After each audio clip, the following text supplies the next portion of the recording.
How would you like to buy a brand new car and make money on the loan? In fact, it's possible for you to buy a brand new car every 5 years over the next 30 years and pocket $100,000 in tax-free cash. Now, I know it sounds too good to be true, but that's because you use what I call payment matrix banking.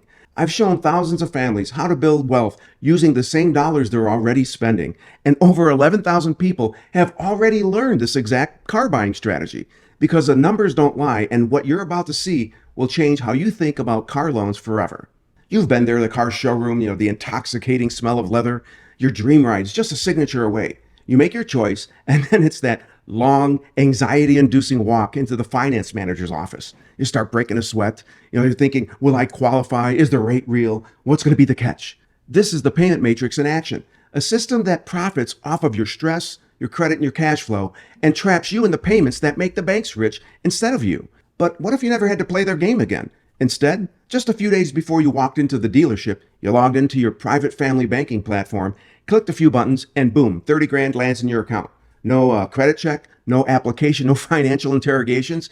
You walk into the dealership holding the cash and the power.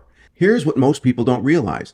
Let's say you borrow 30 grand from your private family banking platform to buy that car. You agree to 5% interest over 5 years. That's a monthly payment of $566.14.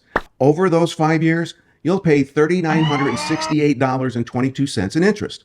But the original 30 grand, it never left. It stayed in your private family banking platform, growing at 4% with interest and dividends every year.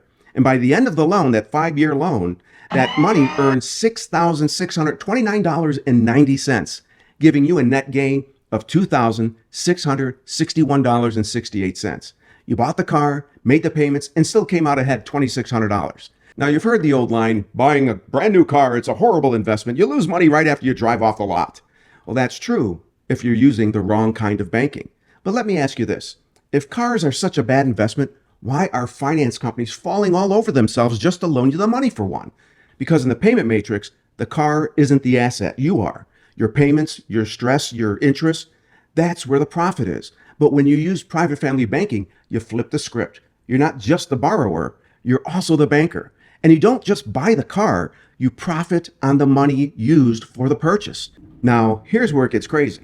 If you buy a brand new car every 5 years for the next 30 years, reusing that same 30 grand each time, your balance doesn't just stay flat. It would grow to nearly $100,000 just by redirecting the same payments you were going to make anyway. That's how you transform payments into prosperity and build wealth while driving brand new cars for the rest of your life. Now, some people think that paying cash is a smarter move, but here's the problem with that. Once you drain your savings, you've got to spend years paying yourself back for the next car. All the while, that money's just sitting still. It's not doing anything. With private family banking, though, you're still making those payments, but now they're building your future wealth instead of just replenishing what you lost. You know you're going to buy cars for the rest of your life. The only question is, do you want to profit every time driving a brand new car because you're not using payment matrix banking? Or just keep making the banks rich instead? But if you comment "new car smell," I'll send you the exclusive YouTube edition of my new book, Transforming Payments into Prosperity, along with a couple calculators that will show you how the payment matrix has the interest rates you're being charged designed to bleed you dry without you even knowing it. Right now, your car loans are making the banks rich, but your next one could make you wealthier. This is how you transform payments into prosperity. And if you think mortgages are good debt, then you need to take a look at this video right here for the truth on that. So drop "new car smell" in the comments and start buying cars like a banker, not a consumer. Thanks for watching, and I'll see you on the right side of prosperity.